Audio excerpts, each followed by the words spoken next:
Hello, Merry Meet. So, I want to review another book, and it's also a book about dowsing.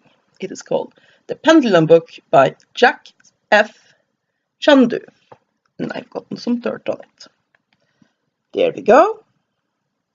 And there's several books called The Pendulum Book. So, the one I'm reviewing is this one, if the glare could stop, by this author. I really love the design of the pendulum on the front. It is very pretty. So, this is a very quick and easy book to read. I mean, I basically read it in one sitting, I think it is, one sitting.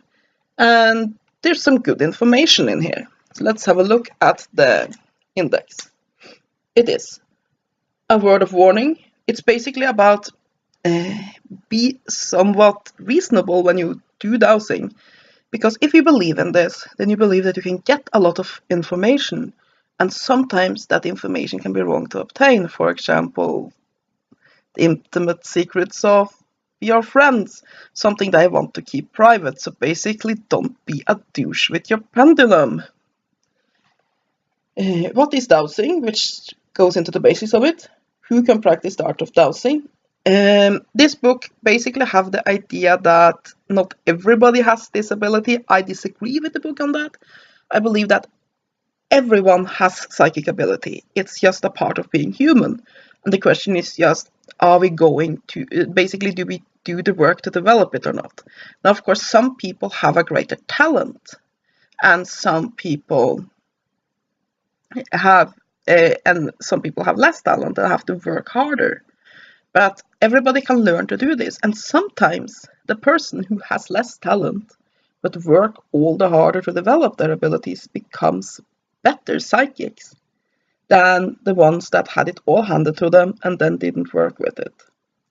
So yes, like my teacher always, he liked this quote, and I don't even remember who the quote was from anymore, but it was, there's nothing so common as unsuccessful men with talent. He was so against this idea that within the paranormal world, all has to do with talent. Do you have talent? It's more, do you have the desire to learn these things and the tenacity to work on it? Anyway, that's that. And we have the different groups of dowsers.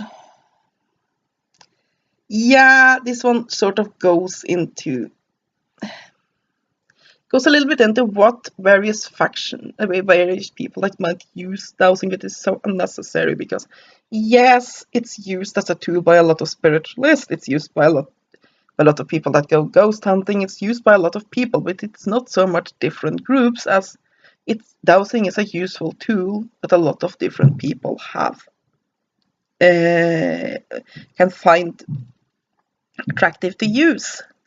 And also that there is a lot of people who don't necessarily have a spiritual belief that practice dowsing, because many believe it's not really a supernatural thing, but rather it's your subconscious, and that can give you information through the pendulum.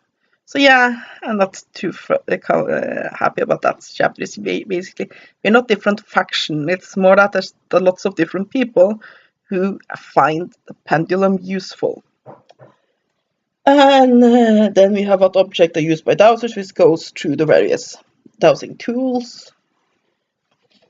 Good morning, good morning. My mother just got up. What's the difference between these groups? Again, there's not really a different set of factions that uses dowsing, more that it's useful for a lot of different people. Have these views been proved scientifically? I can tell you that no, they haven't, but at least it's being discussed here.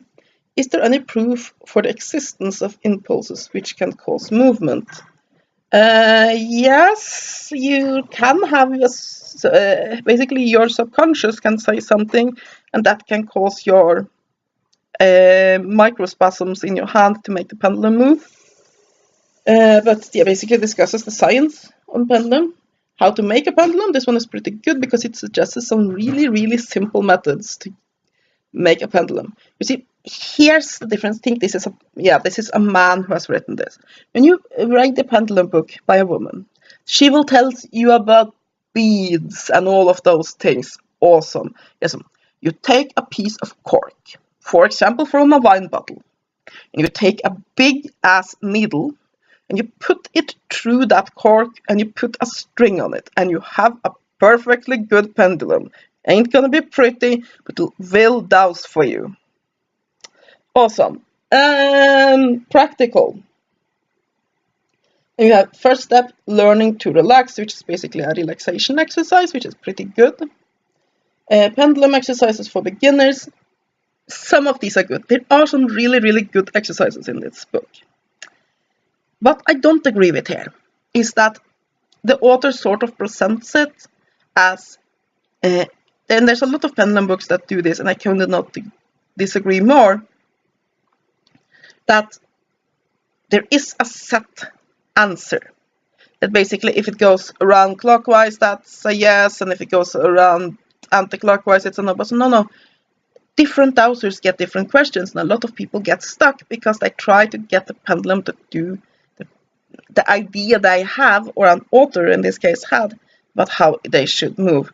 I think that you should always start by asking the pendulum, can I have a yes? And can I have a no?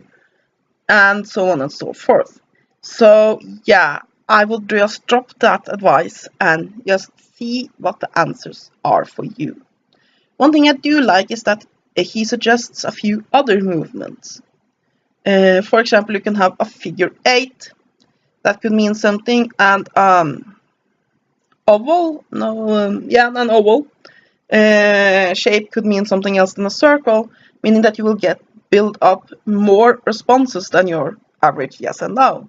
Basically, I have one response that means yes, one that means no, one that is maybe because it might not be a fixed result, and one that's wrongly asked question, which can both show up if I ask something it's not possible with the programmed responses for the pendulum to ask, for example, a multiple choice question, or I ask something it's not in my highest good to know, for example, when will I die? I will usually just get the wrongly asked question, but he has some other possible configurations here, and I will like to try them out. Then we have we have learning to control the pendulum, which is a good exercise. It's basically learning to mentally get it to swing in different directions. That's good. That can help you work with the pendulum. The real pendulum exercises, which goes on, and like I said, I really like the exercises in here. I'm going to be working with some of the exercises in the book. Exercises for the more advanced pendulum users, more exercises, really good. Locating exercises, and I really like these ones. For example, you put a card, you have a friend put a card under a newspaper and you try to find it. A lot of practical things like that. And I was talking a lot with my hands, I see. Beep, beep, beep, beep, beep. Exercises with a filling pendulum, and he has some names for these things that aren't very useful. Usually we call them a chamber pendulum, and various compartment pendulums. Filling pendulums work basically when you have a pendulum where you can put a small sample of what you're looking for. Let's say that you have lost your earring and you're trying to dowse for it. You take your other earring out and you put it inside your pendulum and you dowse for the pair or for the same metal. That sort of thing. FG Chandu's pendulum indicator, which is it's pendulum chart. And I really want to make this chart. The problem is there is no illustrations in this book whatsoever. And it's sort of hard to work out just from his descriptions how to make it, which is irritating because I like this chart, but I might make something similar. This book would have done with a few illustrations. I mean, there can be too many illustrations in a book where the illustrations sort of eat everything else, but you can have too few of them too. And then you have formulating the questions, which is an important chapter because that's the be-all end-all of being successful with the pendulum, how to formulate your questions. Summary of the pendulum techniques, more exercises. Survey of the possible uses of the pendulum. It's pretty self-explanatory. Sources of error when using the pendulum. How to error search your pendulum. How you check the batteries. Basically, it's why isn't this working? What are you doing wrong? So it can be a somewhat useful chapter, though this author is somewhat dogmatic. So just ignore the dogmatic answers and we have more focus like, are you actually answering a question that can be replied to with a yes or a no and whatever other programmed responses you have for your pendulum? And exercises to develop clairvoyant perception, just thrown in there, but useful enough. Specialization, which basically discusses that there's different types of dowsing. Some are very good for dowsing water, some are very good for finding lost people or to douse for health, and basically how you can often get better if instead of being a jack of all trades, you specialize. And I agree and disagree because pendulum isn't, it's a dowsing is a big subject.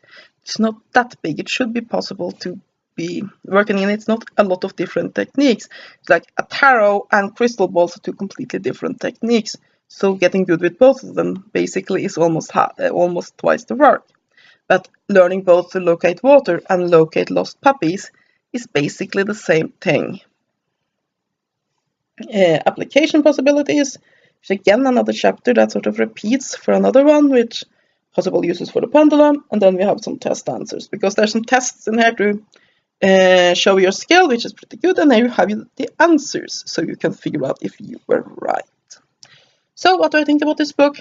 It's a bit dogmatic at times, and there are some things in here I don't agree with, like having set movements for the pendulum instead of figuring them out for yourself. And I don't think that if you ask a frivolous question that the pendulum will just stop answering for you. I think that you can definitely be frivolous and have fun with any divination tool. However, if you don't treat it with some degree of respect, you might stop believing in it and you might see it yourself as some sort of joke, and then you might not be able to have the faith in it that you will need. Other than that, this is a pretty good book. I think it's out of print, and like I said, I found it in a bargain bin for, I think, did they pay $5? And it's definitely worth that. It's not perfect, but there's some really good exercises in here. And if you're going to go for a book to start dowsing with, as long as you ignore some of the more dogmatic advice in here, this will be a good start for you. And that is my review of The Pendulum Book by Jack F. Chandu. And I have to go and get ready because I'm going home today. So yes, I hope you have enjoyed this review. Have a great day and blessed be.